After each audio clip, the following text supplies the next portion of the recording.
अध्याय 38. श्री गुरुदेव दत्त. श्री स्वामी समर्थ.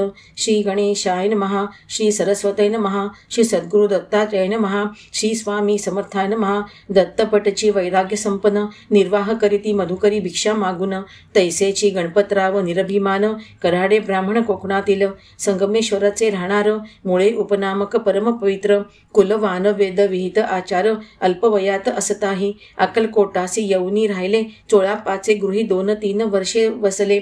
पुढे रामाचार्य जमखिंडीकर चांगले, त्याचे सदनी निवसती. एक तपश्चर्या 12 संवत्सर, स्वामी समर्थांसी प्रिय जे पदार्थ मधुर रुचिर, खरपूस उत्तम मध्यम नाना प्रकारचे साचार स्वहस्ते करुनी अर्पिले ज्यांनी.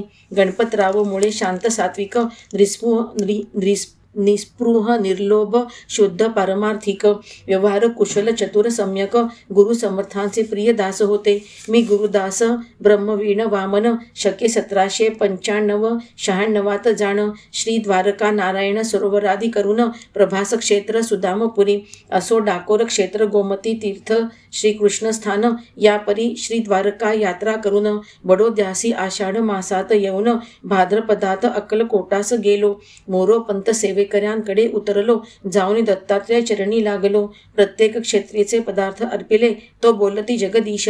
सर्व तीर्थक्षेत्रे केल्याचे सांगता, श्वानासी भाकरी तुकडे यथेच्छ घालिता. तरी आता सेवेकरी सकल भक्ता, घालावे अन्न भिक्षेसी. विष्णुपंत उंडकराचे सदनात, तेव्हा योगी राज्य होते स्थित. अनायासे सर्वार्थ सिद्ध योग वर्तत, होता ते दिवशी यथा सांग. सर्व जातीच्या सेवेकऱ्यास, भात चपात्या आमटी शाकादी अन्नास, यथेच्छ भिक्षा अर्पिली सर्वांस. समर्थांसी नैवेद्य समर्पिला, वाढावयासी गेलो घृतपोळी. तव स्वामीराज वदती माऊली, विजयादशमीस आणावे प्रातःकाळी, पुरणपोळी घृतादी पदार्थ. त्या काळी भिक्षेकरी सर्व जातीचे 300 भिक्षान्न ग्रहण करूनी झाले तृप्त. इकडे सर्व आटोपल्यावरी दत्तावधूत प्रसन्न वदन निघाले. भक्त भगवंता सुताराचे घरी जाऊनी स्थित झाले भक्त कैवारी. मीही फळादिक घेऊनी तेथे सत्वरी जाऊनी सुंदराबाईस निधले. बाई म्हणे, आज फारच चांगले केले. समर्थ म्हणती, यात्रेचे सांग सार्थक झाले. तेव्हा मी करद्वय जोडून प्रभूस विनविले, गाणगापुरासी जाऊन येतो. मग वदती समर्थ सहज बोल, व्यर्थ पाण्यात चिखलात बुडालं. त्या वचनानुसार मरणकाल चिखलात पाण्यात बुडूनी आला होता. दासासे दुःख संकटी परोपरी, संरक्षण करीती प्रभू जनहितकारी. गुरु चैत्र पारायणे केली गाणगापुरी, देवपूजन ब्राह्मण भोजनादी. भीमातिरी अमरजा संगमी, दर्शन देऊनी बोधिती नृसिंह स्वामी. आता होऊ नये व्यर्थश्रमी, ब्रह्मानंदात निमग्न स्वस्थ असावे. तेथुनी अश्विन शुद्धात प्रज्ञापुरी, येऊनी साष्टांग नमिले त्रिपुरारी. विजयादशमीच्या नैवेद्यार्थ पुरी सामग्री तिथली गणपतरावासी. गणपतराव रात्री उठून स्नानादी कर्म आटोपून, उत्तम प्रकारे नैवेद्य सिद्ध करून, पात्री भरून पदार्थ तो. शिवबाई देशमुखिणीचे वाड्यात अवधूत गिरिनारी होते स्थित. मांगलिक स्नान आरती असता होत. गणपतरावने नैवेद्य नेऊनी समर्पिला. तो नैवेद्य आवडीने प्रथम भोजन करूनी तृप्त होऊनी आत्माराम. मंचकावरी योगीजन विश्राम, परधाम गुरु बैसले. मी जागृत होतो मध्यरात्रीस, परंतु पुनरपी वश झालो निद्रेस. पुन्हा जागृत होता उगवला दिवस, तेव्हा मनास खेद झाला. मग त्वरेने शौच मुखमार्जन करून, तांबूल दक्षिणाधिक घेऊन, शिवबाईचे सदनी जाऊन जगज्जीवन वंदिले. तदा समीप नव्हते कोणी, तो विश्वंभट विश्वात्मा संज्ञे करुनी. उदरावरी हस्त फिरवूनी तृप्तीचे ढेकर देत आहेत. मला रागे भरती दत्तात्रेय, येथे झोप घेण्यास आला काय. तांबूल चूर्ण करुनी द्यावा निर्भय, नसावा संशय मानसी. मग तांबूल कुटुनी श्रीमुखात घातला मी मंद गतीने हर्षभरित. रौप्य मुद्रिका एक त्वरित त्रैलोक्यनाथा समीप ठेविली. प्रथम भोजन झाल्याचा विश्वास, पटला तयांचा जे पालन करते विश्वास. ज्यांच्या सत्ते नियमित श्वास प्रश्वास, चालती हंस 21,600. मग नैवेद्य घेऊन लोक येऊ लागले दर्शनासी पुष्कळ राव रंक. तेव्हा मी घरी येऊन स्नान संध्याधिक आटोपूनी गेलो पूजनासी. दर्शनार्थ झाली दाटी, आनंद मावेना पोटी. दूर समीप ग्रामीचे दर्शनासाठी जन पातले पुष्कळ. मग समर्थांचे तीर्थ प्रसाद घेऊन गणपतराव आदी सेवक आम्ही जाण, स्वस्थ चित्ते भोजन करून समर्थांचे सेवेत तत्पर झालो. थाटाने शहाजी नृपाची स्वारी, गजारूढ निघाली सैन्यासह कारभारी. शिबिके बैसुनी योगीराज अवतारी, पुजारी सेवकांसह निघाले. अनेक मंगलवाद्ये वाजती, शहाजी नृप आणि बंबगाडन साहेब स्थित गजावरती. सर्वांपुढे शिबिकेत यतिपती, अनेक भृत्यजनासहित चालले. हीच मुख्य सुमूर्त विजयादशमी, अक्कलकोट पवित्र पुण्यभूमी. जेथे नांदती सर्वात यामी, दत्तात्रय स्वामी समर्थ. शमी पूजन होऊन सुखकर, परतले सैन्यासह शहाजी नृपवर. मंगलवाद्ये वाजती सुस्वर, दीप प्रकाश सोहकडे पसरला. सौभाग्यवती सुवासिनी नारी, निरांजनादी दीप लावणी पात्री. कुंकुम पंडित अक्षतांसह घेऊनी करी, आदरे ओवाळीती नृपवर्या.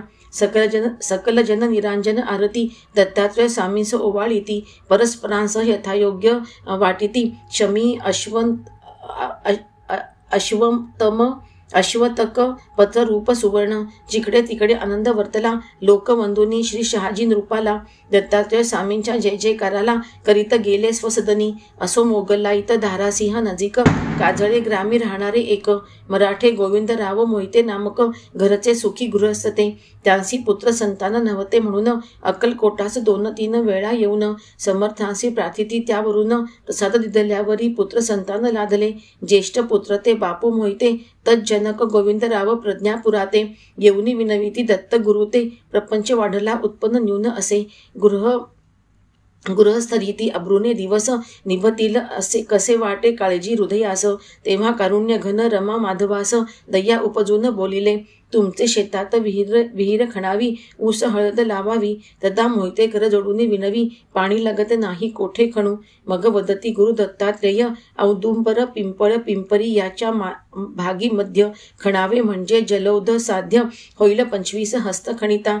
आज्ञेनुसार गोविंदराव मोहिते, गृही जाऊन आरंभिती वापी खननाते. 25 हस्त खोदूनही पृथ्वी ते उदक नाही लागले. इकडे प्रभू चोळापाच सदनी बैसले, भक्त मंडळी सहित लिहिले. इतक्यात गोविंदराव मोहिते पातले, लोटांगण घालिती दंडवत. उदती अहो विश्वंभर नारायणा, स्वयंप्रकाश सर्वसाक्षी सच्चिद घना. श्रीमान देवा पुरुषोत्तमा निपुणा, सत्ता स्फूर्तित्व व्यापलात. समर्थांची या आज्ञेनुसार खणिले, द्रव्य खर्चुनी महत कष्ट केले. असता अद्यापीन उत्पन्न झाले, उदक चांगले शेतात.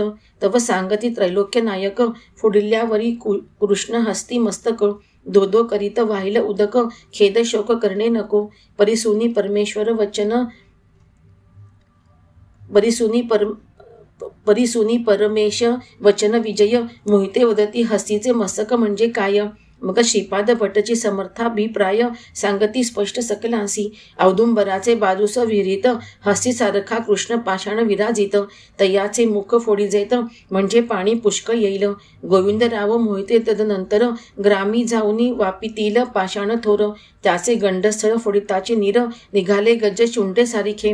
हे देखुनी चेष्टेखोर भयभीत झाले, सर्वांसी मोठे कौतुक वाटले.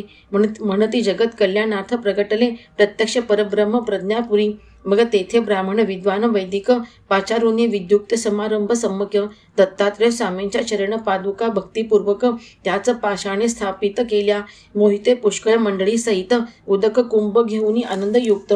येऊनी अक्कलकोटी पेठेत नमिती अनंत विश्वगुरु. विश्वगुरूचे वस्त्रभूषणे पूजन, करुनी चरणावरी कुंभोदक घालून. यथाशक्ती केले ब्राह्मण भोजन, त्या कुंभात तीर्थ घेतले. आज्ञा घेऊनी गेले काजळ्यास, सुमूर्ती करुनी समारंभास. ते गुरुपादोदक नित्य शांती भावयास, सिंचिले वापित ग्रामी सदनी. पुढे ते झाले स्वच्छ मधुरोदक, प्राशिता सर्वांसी आरोग्यकारक. त्या उदके शेतात धान्य पत्र फलाधिक, झाल्याने मोहिते सुखे नांदती. ऐसी श्री गुरु समर्थांची लीला, अगम्य अर्धक देवाधिकाला. भवानवी तारक सर्वत्राला, इति 38-शतीतमोऽध्याय समाप्ता. श्री स्वामी समर्थ, श्री स्वामी समर्थ, श्री स्वामी समर्थ.